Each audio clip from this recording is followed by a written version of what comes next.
Bon, là, normalement, c'est bon. Chers amis, bonjour. Ce matin, j'ai plein de choses à vous dire. Et je ne sais pas par quoi je vais commencer. Je vais commencer, oui, par vous annoncer quand même quelque chose de très important pour moi. C'est que je suis à la recherche d'un... Je vais louer un petit endroit pas très loin de chez moi, où je vais avoir un internet suffisamment puissant, parce que là où j'habite, où je fais mes vidéos, je ne peux pas faire de vidéos en direct. Donc je vais passer aux vidéos en direct, dès que ça va être possible.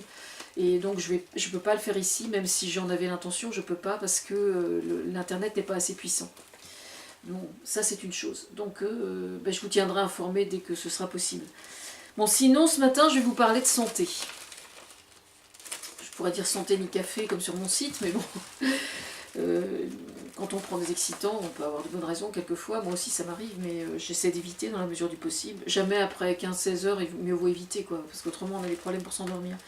Non, si je veux vous parler de santé ce matin, c'est parce que depuis des années quand même je me penche sur le problème, parce qu'il se trouve que moi, par mon tempérament, on va dire, j'ai plutôt tendance à avoir certaines pathologies chroniques, et où la médecine que l'on dit traditionnelle, c'est-à-dire qui n'est pas traditionnelle en fait, mais qui est conventionnelle, on va dire, en général pouvait rien, et ne peut toujours rien. C'est vrai, c'est quand même pas ma faute, c'est comme ça. Donc entre un eczéma constitutionnel, des œdèmes aux jambes, déjà ça c'est quand même pas mal, et puis la digestion un peu difficile, enfin bref.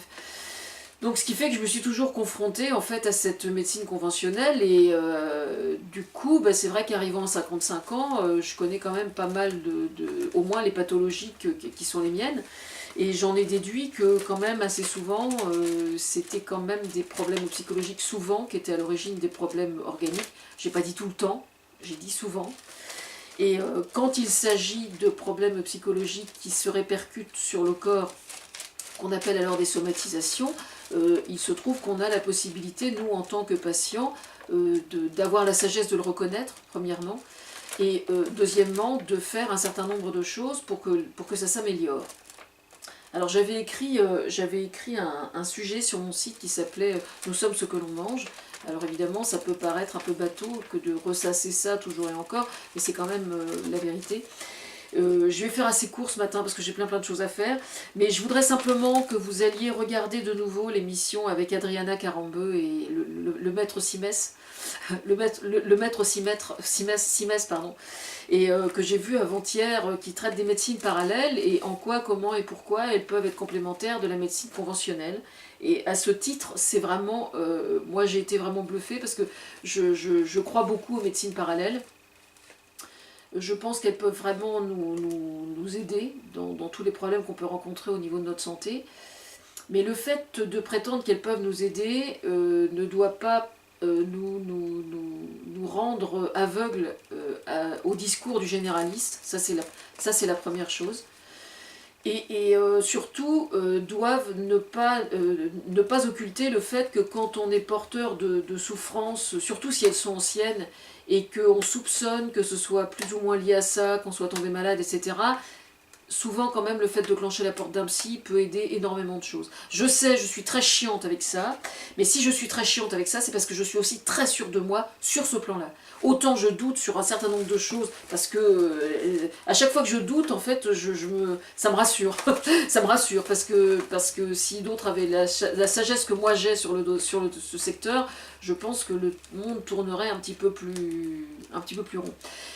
Mais tout ça pour dire que allez voir cette émission, parce que allez revoir cette émission pour ceux qui ne l'ont pas vue. J'ai au niveau de l'anesthésie relativement à l'opération du cœur là en Chine, j'étais au Japon, j'ai été vraiment bluffée, quoi. Et c'est pas du cinéma. Voilà, donc il faut retourner voir, notamment j'ai une façon de percevoir les arts martiaux un peu différente maintenant. Je considère que ça s'apparente plus à de la danse thérapeutique en fait qu'à autre chose, et c'est pas péjoratif quand je dis ça. Et j'ai été notamment assez surprise de devoir reconnaître et admettre que la danse classique puisse être aussi traumatisante pour le corps. Ce qui est interpellant quelque part quand même.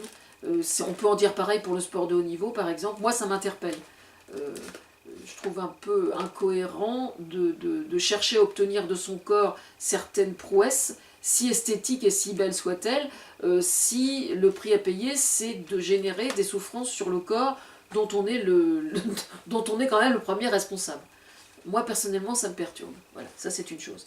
Alors donc acupuncture, hypnose, ostéopathie, naturopathie. Enfin la naturopathie en fait, l'avantage de la naturopathie c'est que justement elle apporte un regard nouveau sur une pathologie qu'on puisse avoir dans la mesure où c'est une médecine préventive. Disons que c'est la médecine préventive qui englobe d'une certaine façon toutes les autres, c'est-à-dire que le naturopathe en général a une formation d'une autre médecine parallèle et il a une connaissance plus générale de toutes les médecines parallèles.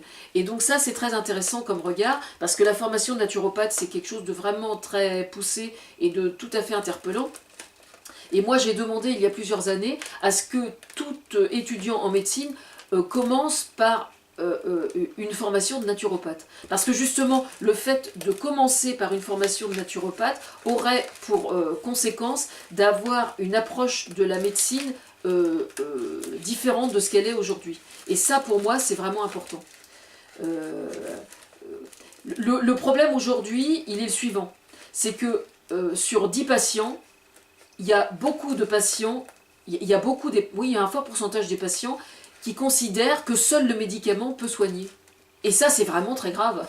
Bah oui, parce que c'est une très mauvaise approche, justement. Mais c'est les laboratoires pharmaceutiques qui, eux, sont très contents. Hein. Moi, je crois énormément dans la médecine préventive, notamment en ce qui concerne tous les troubles du squelette, tout ce qui est mal de dos, qui souvent, c'est souvent un symptôme de fatigue, et puis de devoir assumer beaucoup trop de choses, et puis donc ça pèse sur les épaules. Donc c'est pas uniquement de la symbolique ce que je dis, mais quand on dit j'en ai plein le dos, ça veut bien dire ce que ça veut dire.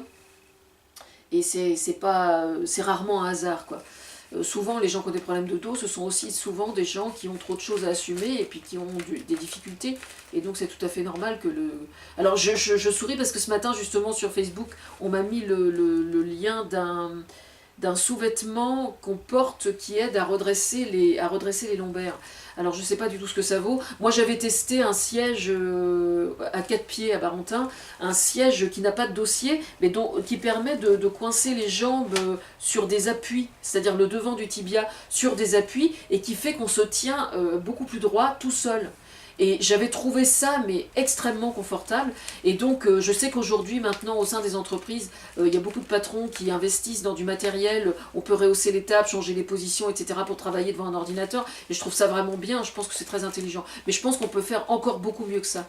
Je pense que le gouvernement devrait, c'est une proposition que je fais d'ailleurs aux candidats, mais je pense que Benoît Hamon y a déjà pensé, il me semble. Je pense qu'il faut vraiment encourager les entreprises à investir sur ce plan-là. Pas comme par exemple au moment de la pause café, il y a des tas de gens au moment de la pause café, ils n'ont pas du tout envie d'avoir un café, mais par contre ils feraient bien un peu d'abdominaux, ou un espalier, ou un peu de relaxation, je veux dire faire une pause, ça n'induit pas nécessairement prendre un café. C'est plus subtil que ça. Mais ça, c'est le nouveau management. Hein. Je suis très intéressée. Non, mais c'est vrai, je trouve ça vraiment intéressant.